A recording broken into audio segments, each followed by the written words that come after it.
गाया मां गुण गाया मां गुण गाया सोहणे नबी सरदार जा मीर मदीने वारे नेरन ठार जा मां गुण गाया सोहणे नबी सरदार जा मीर मदीने वारे नेरन ठार जा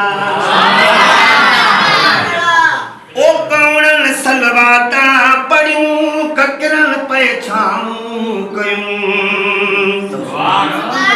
हाय कौणन सलवाता पढ़ियूं ककरन पहचानूं कयूं सुकल थुड़ खजीअ जे अरबी लयाऊं कयूं सल्ले अला जो सभई सल्ले अला मां गुण गाया सोहणे नबी सरदार जा मीर मदीने वारे नेरन ठार जा मां गुण गाया सोहणे नबी सरदार जा मीर मदीने वारे नेरन ठार जा ओ सुनी जे फरमान दे चंद्र बटुकरा थी लथो आसुने जे फरमान दे चंद्र बटुकरा थी लथो सुकलो थुड़ खजीअ जो अरबी ले आहूं करे ओ सुने जे फरमान दे चंद्र बटुकरा थी लथो अन्या महबूब के मुनकर नूर मनी नथो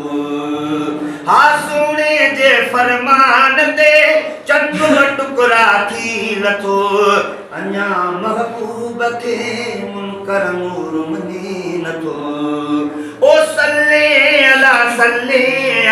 जो सभई सल्ले अला मां गुण गाया सोहणे नबी सरदार जा मीर मदीने वारे नेरन ठार जा मां गुण गाया सोहणे नबी सरदार जा मीर मदीने वारे नेरन ठार जा ओ अरबी इशारो कयो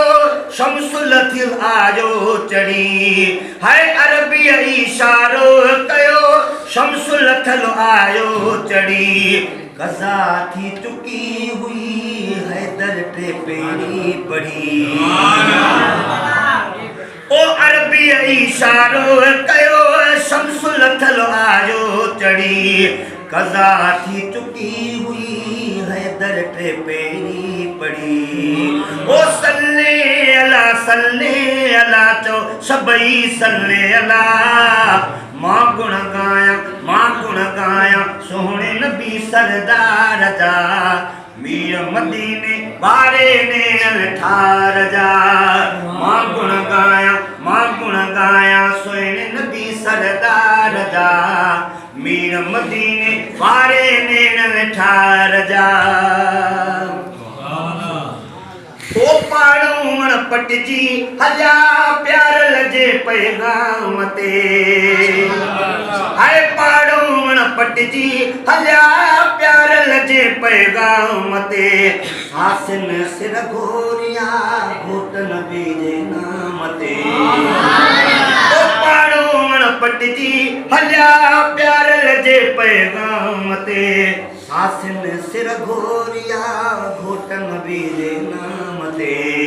ओ सल्ले अला जो सभई सल्ले अला मां गुण गाया सोहणे नबी सरदार जा मीर मदीने वारे नेरन ठार जा मां गुण गाया सोहणे नबी सरदार जा मीर मदीने वारे नेरन ठार जा ओ अज़मी ही चाचा लिखे शान भरे जे शान में हा अज़मी है चाचा लिखे शान भरे जे शान में वरफना फरमायो कादुरवा कुर्बान में ओ अज़मी है चाचा लिखे शान भरे जे शान में वरफना फरमाए हो कादुरवा कुर्बान में ओ सल्ले अला चो सबई सल्ले अला मां गुण गाया सोने नबी सरदार जा मीर मदीने वारे नेड़न ठार जा मां गुण गाया सोने नबी सरदार जा मीर मदीने वारे नेड़न ठार जा